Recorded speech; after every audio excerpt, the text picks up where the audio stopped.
corrida mortal. Em 2012, a economia americana entrou em colapso. O desemprego atingiu níveis recordes e as taxas de criminalidade dispararam. O sistema prisional atinge seu limite, então corporações privadas agora administram todas as unidades correcionais com fins lucrativos. A penitenciária de Terminal Island transmite uma série de lutas em gaiolas ao vivo pela internet, e prisioneiros lutando até a morte se tornam uma sensação de audiência. No entanto, o público logo se cansa e exige mais, e é assim que nasce a Corrida da Morte. Um programa em que detentos competem entre si até a morte em carros especialmente modificados para conquistar sua liberdade. Na corrida de hoje, restam apenas 2 carros. Um é dirigido pelo detento mascarado Frankenstein e seu navegador Casey, e o outro é o rival mais antigo de Frank, Machine Gun Joe. Ambos estão se aproximando da linha de chegada e prontos para fazer qualquer coisa para vencer, mas, por algum motivo, as armas do carro de Frank não estão funcionando. Ele improvisa liberando o escudo traseiro do carro, que atinge Joe e dá a Frank uma vantagem momentânea, mas Joe ainda não desistiu e ainda tem a vantagem ofensiva. Casey sabe que Joe vai destruí-los e quer sair, mas Frank se recusa a deixá-lo vencer. Então Casey se ejeta do carro enquanto Frank cruza a linha de chegada ao mesmo tempo em que Joe atira, vencendo, mas explodindo no processo. Alguns dias depois, o trabalhador industrial e ex-presidiário Jensen Ames descobre que a siderúrgica onde trabalha está fechando,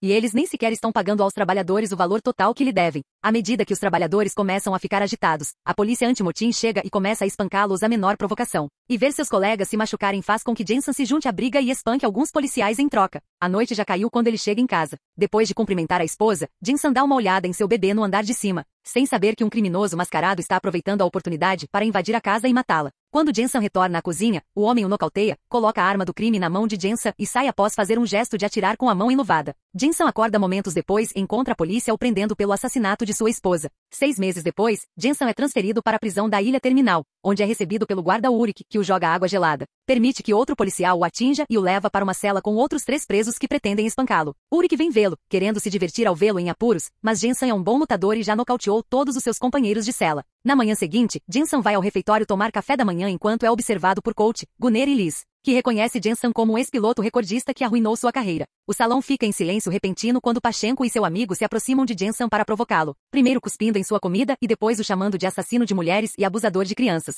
Jensen reage pulando em Pachenko para espancá-lo, mas logo são interrompidos pelos policiais, que o levam para ver Claire Nessey, a diretora da prisão. Ela viu o histórico de Jensen e sabe que ele é um piloto fantástico, então lhe faz uma oferta, quer que ele se torne o novo Frankenstein. O verdadeiro Frankenstein morreu na mesa de cirurgia após sua última corrida, mas ninguém sabe disso ainda, então qualquer um poderia substituí-lo sob a máscara. Frank era o favorito do público e uma lenda muito inspiradora, e é por isso que Hennessey não quer que o mundo saiba que ele está morto. Ela precisa que a lenda continue e traga de volta a audiência, que caiu drasticamente desde a morte do verdadeiro Frank. As regras dizem que se você vencer 5 corridas, ganha sua liberdade, então Jensen só precisaria vencer mais uma, pois Frankenstein já tinha 4 corridas em seu currículo. Jensen ainda não tem certeza sobre a possibilidade de arriscar a vida por isso, mas Hennessey o ameaça com confinamento solitário se ele não aceitar, para que ele não possa contar a ninguém o segredo dela. Jensen não tem outra escolha a não ser aceitar. Depois, ele é levado para a oficina mecânica da prisão, onde é apresentado a Coach e seus homens, os mecânicos responsáveis pelo carro de Frankenstein e que guiarão Jensen pelos fundamentos. Cada equipe tem seu próprio box, e ninguém ajuda o outro. Há também uma oficina gigante onde Hennessey vem construindo algo em segredo há um mês. Os únicos que saberão que Jensen é o novo Frankenstein são sua equipe e pouquíssimos guardas,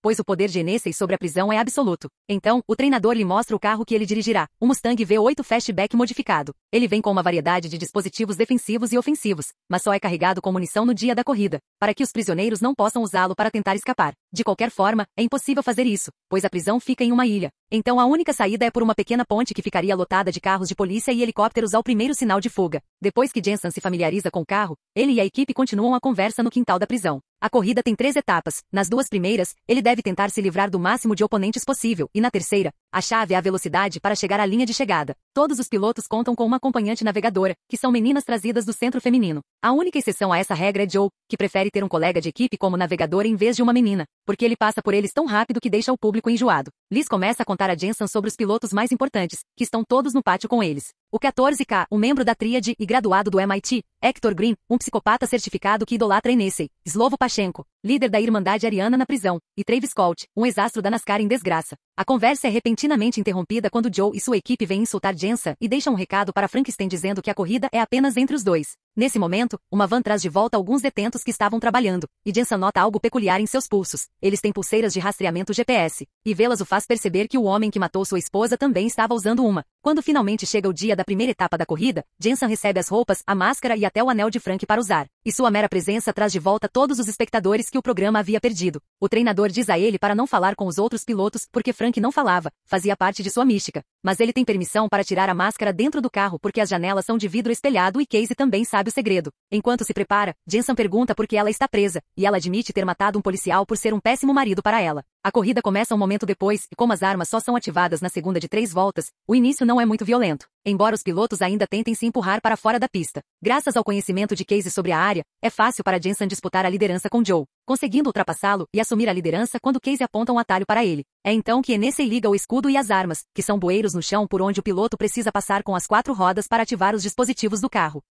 Logo há fogo aberto na pista, e quando Hennessy também ativa as cabeças da morte, Green mata um piloto menor empurrando seu carro contra elas. Ele também faz com que Joe fique para trás após atirar óleo em seu carro, mas ele perde a corrida quando 14K o empurra para fora da pista com um míssil e Joe atropela. Enquanto isso, Jensen consegue ativar as armas, mas a metralhadora emperra, então Casey sobe no capô do carro para consertá-lo, fazendo com que os outros concentrem suas balas nela. As habilidades de Jensen permitem que ele se esquive de todos, e Casey retorna em segurança para o banco do passageiro. Jensen rouba um bueiro de defesa de Colt, mas, assim como aconteceu com Frank, nenhum de seus sistemas de defesa funcionará, e o escudo traseiro não sobreviverá por muito mais tempo. Felizmente, Jensen pensa em um plano na hora, ele faz Casey soltar o napalm e sentar em seu colo, para que ele possa lançar a cadeira dela com o napalm em cima. É o carro de Colt que é atingido, e agora que está coberto de napalm, Casey joga o isqueiro do carro nele, incendiando e o tirando da corrida. Com Colt fora, Jensen enfrenta Joe novamente, mas é subitamente distraído por Pachenko, que faz o mesmo gesto com a mão que o homem que matou sua esposa fez antes de ir embora. Joe se aproveita disso e empurra o carro de Jensen para trás, fazendo com que ele fique em último, enquanto Pachenko fica em primeiro. 3 pilotos morrem e 6 permanecem para a segunda etapa.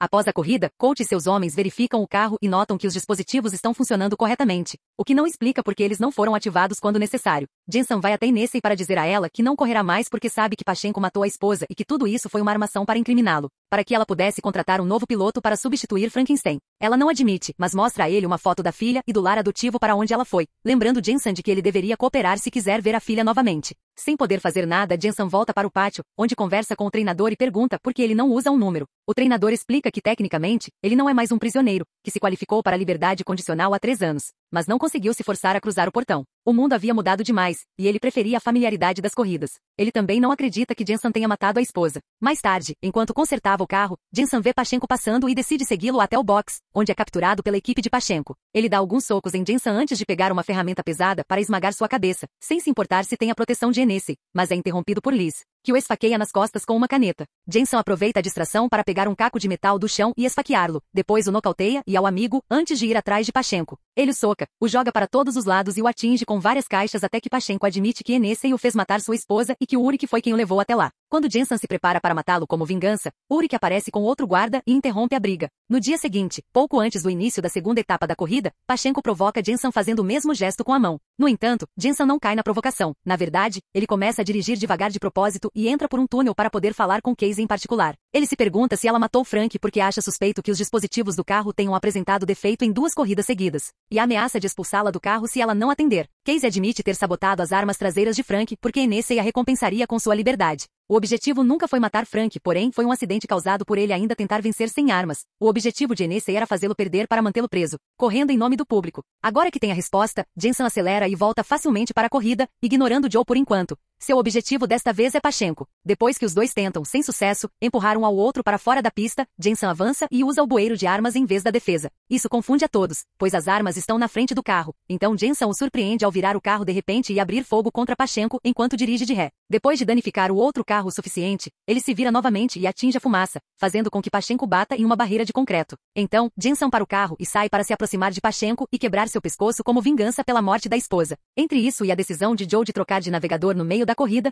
Hennessy decide que é o momento certo para liberar o que ela vem construindo há tanto tempo. Um caminhão-tanque com múltiplas armas chamado Dreadnought. Este caminhão é incrivelmente potente e rapidamente alcança os pilotos, matando imediatamente 2 competidores menores. Como pertence ao diretor, também tem a vantagem de poder entrar nos prédios, o que lhe permite pegar um atalho e aparecer na frente da corrida. O Dreadnought mata lentamente o navegador do 14K antes de agarrar seu carro com correntes e atirar nele até que ele exploda, o que significa que apenas Jensen e Joe permanecem. Não há como derrotar tal monstro sem um plano adequado, então Jensen pede a Liz para conectar seu comunicador ao carro de Joe e eles concordam em trabalhar juntos. Eles flanqueiam o caminhão com seus carros, fazendo o possível para desviar de qualquer ataque, e quando um bueiro de armadilha aparece na frente deles, cada um deles o atinge com 2 rodas, obtendo as 4 necessárias para ativá-lo. Isso faz com que a barreira suba e o caminhão bata contra ela. Agora, a segunda etapa da corrida terminou, e Jensen e Joe serão os únicos pilotos a chegar à terceira. Mais tarde, Joe vai até o box de Jensen para apontar que sua voz se parece muito com a de Frank, mas não insiste em respostas. Enquanto isso, Ulrich e Hennessy decidem que precisam matar Jensen, já que a máscara de Frankenstein ainda pode ser usada por outra pessoa no futuro.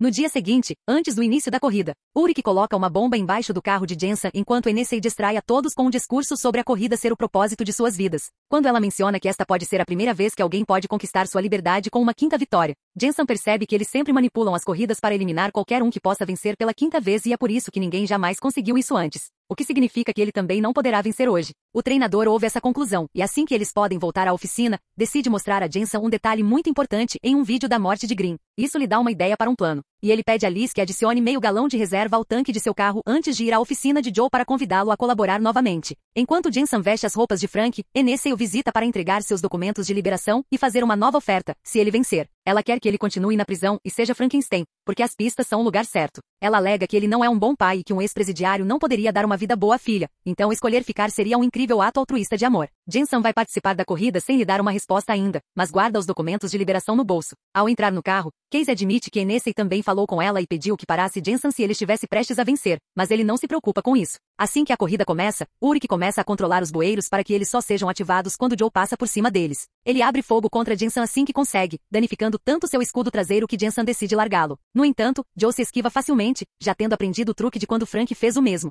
Hennessy ativa um bueiro de defesa para Jensen usar a fim de manter a atenção dos espectadores, mas Joe lança um foguete contra ele, destruindo-o. Ele tem mais foguetes para lançar e lança todos contra Jensen, que se esquiva e os deixa atingir uma parede. Essa parede era a que estava atrás de Green quando ele morreu, e já está enfraquecida por causa daquela antiga explosão. Então, hoje, Jensen e Joe estão calculando seus ataques para que eles acertem o ponto fraco. E agora os foguetes o atingem para um golpe final que abre um buraco e permite que eles escapem da prisão. Furioso, Hennessy encerra a transmissão e envia todos os policiais disponíveis atrás deles antes de apertar o detonador da bomba, mas nada acontece. Colt e seus homens já haviam removido a bomba do carro e a desativado. Joe e Jensen chegam à ponte, mas os carros da polícia estão se aproximando, então é hora de executar a próxima parte do seu plano. Jensen libera o tanque de reserva de meio galão extra, que atinge os carros atrás deles, causando uma explosão e uma parede de fogo que impede qualquer outro carro de persegui-los. Os 2 condenados conseguem atravessar os portões da ponte e pegar 2 estradas diferentes, de modo que todos os helicópteros seguem apenas Jensen, que é o mais importante dos 2. Enquanto Joe se afasta, Casey concorda em ajudar Jensen com a última parte do seu plano, pois ela deve isso a Frank e Hennessy já lhe entregou os documentos de liberação.